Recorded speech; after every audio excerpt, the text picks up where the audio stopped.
Isang nutrient-dense fruit ang red apple, kaya naman patok na patok ito sa mga health conscious. Ang pagkonsum nito ay talaga namang nire-recommend ng mga doktor dahil punong-puno ito ng antioxidants, vitamins at minerals. Kaya naman ang red apple ay naghahatid ng maraming benepisyo sa kalusugan. Narito ang ilan sa mga amazing benefits ng red apple. Number 1, pinopromote ang heart health. Ang isang malaking red apple na tumitimbang ng 223 grams ay nagtataglay ng 5.4 grams o halos 21% ng daily recommended value ng dietary fiber. Dahil dito, kayang ipromote ng red apple ang iyong heart health. Napatunayan sa pag-aaral ng soluble fiber na taglay ng red apple ay may kakayahang pababain ang risk ng heart disease at high blood pressure. Ang fiber at plant chemicals na makukuha sa red apple tulad ng flavonoids, dietary polyphenolic compounds o polyphenols ay makakatulong din para bumaba ang iyong bad cholesterol levels at tumaas ang iyong good cholesterol. Ang polyphenols ay mayroong anti-platelet at anti-inflammatory activity. Pinoprotektahan din ito ang inner lining ng iyong puso at blood vessels para maiwasan ang paninigas o pagbara ng fats at plaques. Number 2, nagbibigay proteksyon laban sa cancer. Ang cancer ay isang nakamamatay na sakit. Although may treatment na ino-offer ang mga ospital, walang kasiguraduhan ang paggaling sa cancer. Buti na lang, may mga pagkain na makakatulong upang maiwasan ang risk ng cancer. Ang red apple ay siksik sa antioxidants na nagbibigay proteksyon mula sa cell damage.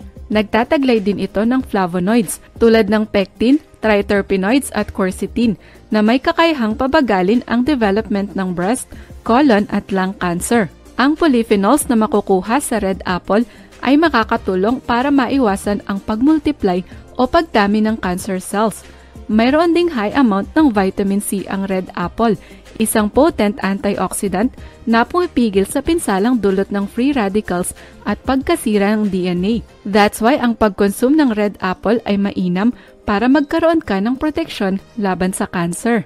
By the way, kung new viewer ka, sana masuportahan mo ang aming channel by clicking subscribe. Number 3, pang-boost ng immunity. Another benefit ng red apple ay kaya nitong i-boost ang iyong immune system.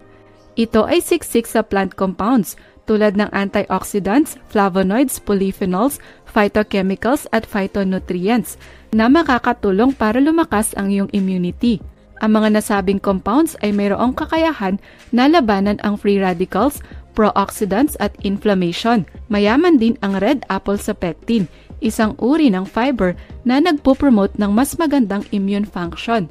Ayon sa mga pag-aaral, ang red apple ay nagtataglay ng quercetin, isang potent antioxidant na makakatulong para tumibay at lumakas ang iyong immunity. Ang taglay din nitong high amount ng vitamin C ay nagbibigay proteksyon laban sa immune system deficiencies. Kaya naman mainam na isama sa iyong diet ang red apple upang maiwasan mo ang iba't ibang uri ng sakit at impeksyon. Number 4, piniprevent ang diabetes. Kung may lahi kayo ng diabetes, maaari mo itong maiwasan sa pamamagitan ng pagkontrol ng iyong diet. Kalimitan, inire-recommend ng mga dietary guidelines sa mga taong may diabetes ang pagkonsum ng healthy foods, kagaya ng red apple.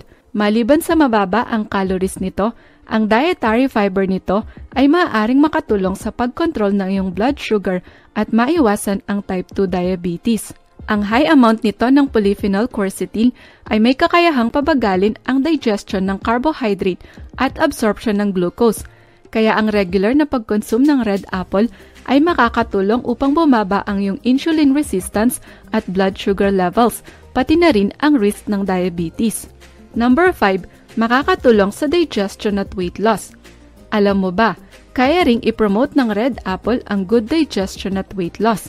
Ayon sa pag-aaral, ang pectin o water-soluble fiber ng red apple ay may kakayahang pagandahin ang iyong digestive function.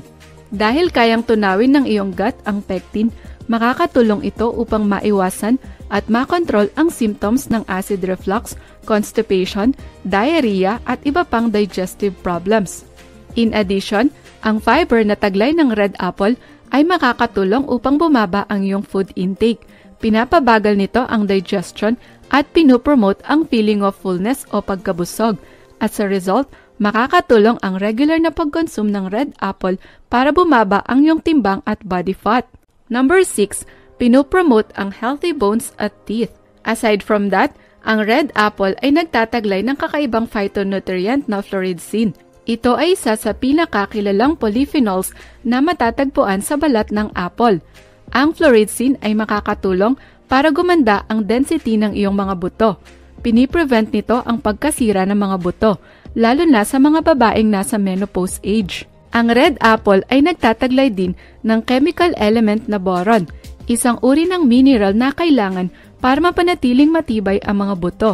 Pinapababa rin nito ang risk ng osteoporosis. Dahil sa makapal nitong balat at fiber content, ang apple ay kinukonsider din bilang nature's toothbrush. Makakatulong ito sa pagkuskus ng ngipin at nagsisilbing natural gum massager. Kapag kinagat mo ito, makakatulong din ang red apple para matanggal ang mga food debris na naiwan sa pagitan ng iyong ngipin. Number 7, makakabuti sa eye health.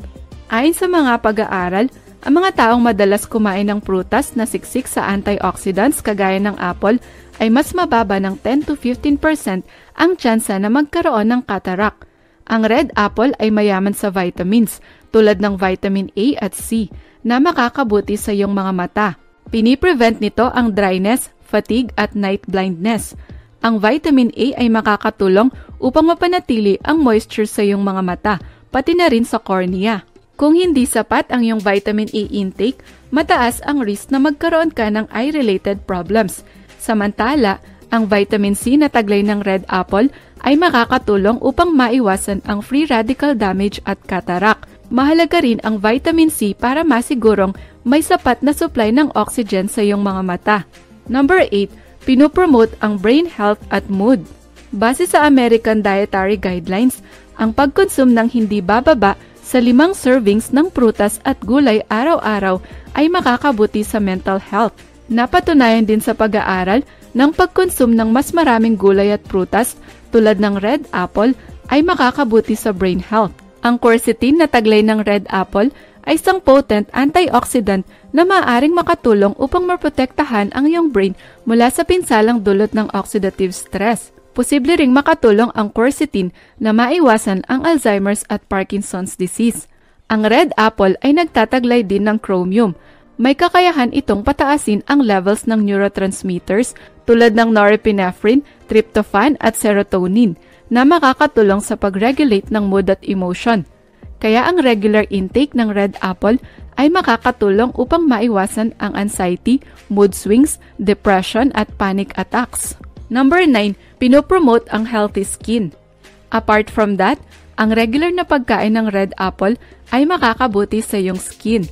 Ang 1 medium size na red apple ay nagtataglay ng 8.4 mg ng vitamin C. Ito ay katumbas ng halos 14% ng daily recommended intake ng vitamin C para sa mga matatanda. Ang taglay nitong vitamin C ay nagpo-promote ng collagen production, isang mahalagang protein na makakatulong upang mapanatiling healthy at young-looking ang iyong skin. Pinoprotektahan din ng vitamin C ang iyong balat mula sa oxidative stress at pinsalang dulot ng ultraviolet radiation. Bukod sa kakayahan nitong i-prevent ang signs ng aging, ang vitamin C na makukuha sa red apple ay makakatulong upang gumaling agad ang sugat at pumuti ang iyong balat. Number 10, panglaban sa asthma at inflammatory conditions.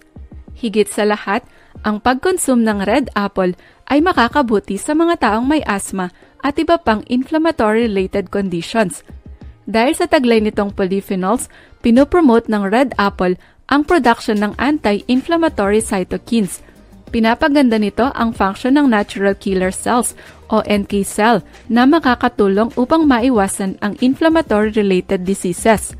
Mayaman din ito sa flavonoids na posibleng makatulong upang maibsan ang sakit na dulot ng chronic rheumatism, arthritis at gout. Ang balat ng red apple ay siksik din sa antioxidant quercetin na may kakayahang i-regulate ang immune system at pababain ang inflammation sa iyong katawan.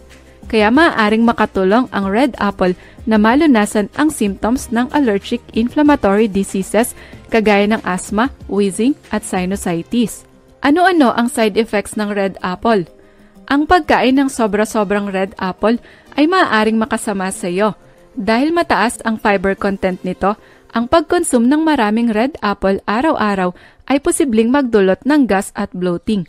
Bukod sa posibilidad na tumaas ang iyong timbang, maaari ka ring ma-expose sa pesticide. Para masiguro na pesticide-free ang iyong kakainin, mainam na bumili ng organic red apple sa mga grocery store. Samantala, may ilang tao na allergic sa birch pollen na matatagpuan din sa red apples. Kung meron kang allergy sa birch pollen, iwasan mong kumain ng red apple at iba pang prutas na related dito. Ang symptoms ng birch pollen allergy ay hives, abdominal pain, vomiting at anaphylaxis. Iwasan mo rin ang pagkain ng buto ng red apple dahil nagtataglay ito ng nakakalason na cyanide. Kung may iniinom ka naman na medication o iniindang karamdaman, mainam na kumonsulta mo na sa iyong doktor bago mo isama ang red apple sa iyong diet. Ano ang recommended daily intake ng red apple? Ayon sa kasabihan, an apple a day keeps the doctor away. Pero gaano nga ba karami ang dapat mong kainin na red apple araw-araw? Bagamat hindi nito kayang gamutin ang mga sakit, makakatulong ang pag-consume ng 1 to 2 red apple kada araw upang maiwasan ang iba't ibang uri ng karamdaman. Additionally, ni-recommend ng American Guidelines for Nutrition ang pag-consume ng 5 servings ng prutas at gulay araw-araw. Kaya maaari mong isama ang red apple sa ibang pagkain para maging balanse ang iyong diet. Pwede mo itong isama sa salad, smoothie, dessert at baked goods. Ako, gusto kong sinasawsaw sa asin ang fresh cut na apple. Ikaw, gusto mo din ba ang red apple?